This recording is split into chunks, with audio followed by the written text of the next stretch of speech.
थक गए धर्म बांटने पे, अब आ गए पेड़ काटने पे। जो पहाड़ी 100 मीटर ऊपरे वेगा वही अरावली कहलाएगा।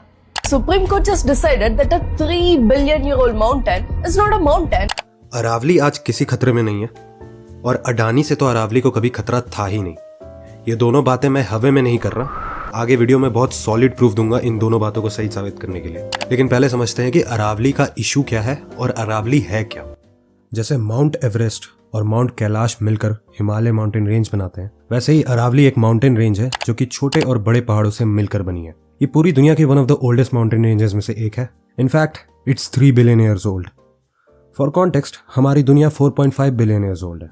अरावली दिल्ली, हरियाणा, गुजरात और राजस्थान के 37 डिस्ट्रिक्ट्स में फैली हुई है और ये 3 कारणों से इंपॉर्टेंट है।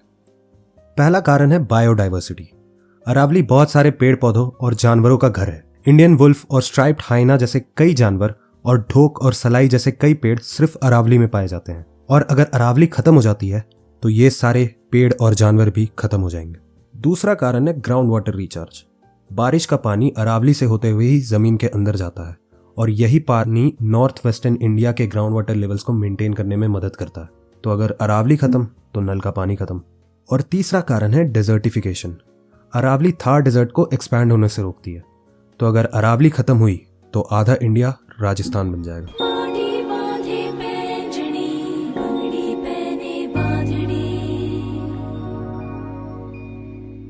इन्हीं सब कारणों को देखते हुए सुप्रीम कोर्ट ने 9 मई 2024 को एक कमेटी बनाई। इस कमेटी में बैठे थे हरियाणा, गुजरात, राजस्थान और दिल्ली के फॉरेस्ट डिपार्टमेंट्स के सेक्रेटरीज और साथ ही साथ forest survey of India, central empowered committee और जियोलॉजिकल सर्वे ऑफ इंडिया के रिप्रेजेंटेटिव्स। और इस कमेटी को लीड कर रही थी ministry of environment, forest and climate change. और जब इस कमेटी ने अपनी रिपोर्ट सबमिट करी तो बवाल मच गया।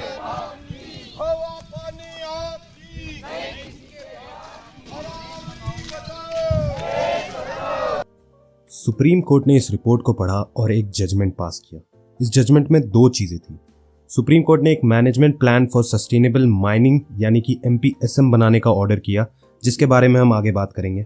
और दूसरा ऑर्डर सुप्रीम कोर्ट ने अरावली के डेफिनेशन को लेकर दिया, जिसमें कोर्ट ने 2 डेफिनेशंस को अप्रूव किया। पहला डेफिनेशन था अरावली के पहाड़ों का। Any land form within the lowest binding contour of a mountain elevated at 100 metre और more shall be excluded from mining. खबर फैलाई गई कि 100 मीटर से ऊपर वाली पहाड़ियों को ही अरावली माना जाएगा, पर इस डेफिनेशन का एक्सेलेंस लोएस्ट बाइंडिंग कॉन्टोर में छिपा है। हर यूनिफॉर्म एलिवेशन को एक बाइंडिंग कॉन्टोर माना जाता है। एक पहाड़ मल्टीपल बाइंडिंग कॉन्टोर्स से बनता है और ये टॉपोग्राफिकल मैप्स पे कुछ इन सर्कल से रिप्रेजेंट किए जाते हैं। एक पहाड़ का लोएस्ट बाइंडिंग कॉन्टोर बहुत दूर तक फैला हुआ होता है और इस कॉन्टोर के अंदर छोटे मोटे टीले और फ्लैट जमीन भी आती है। तो ऐसा नहीं है कि एक पहाड़ अगर 100 मीटर का है और उसके आसपास के पहाड़ 90 मीटर के हैं तो आसपास के पहाड़ों पर माइनिंग अलाउ कर दी जाएगी, क्योंकि वो सारे पहाड़ 100 मीटर के पहाड़ के लोएस्ट बाइंडिंग कॉन्टोर के अंदर ही आते हैं। Hence, they are also protected from mining. But that's not all. Supreme court ने एक और डेफिनेशन को अप्रूव किया है। ये डेफिनेशन है अरावली रेंज को लेकर। 2 या 2 से ज्यादा पहाड़ 100 मीटर वाले जिनके बीच का डिस्टेंस 500 मीटर या उससे कम है, उन पहाड़ों को अरावली रेंज का हिस्सा माना जाएगा और उनके अराउंड एक बफर जोन बनाया जाएगा। इस बफर जोन के अंदर आने वाली हर चीज को माइनिंग से प्रोटेक्ट किया जाएगा। और मुझे नहीं पता कि इन दोनों कमाल की डेफिनेशंस के बाद अरावली कैसे खतरे में आ जाती है, पर अगर आपको पता है तो कमेंट्स में बताना।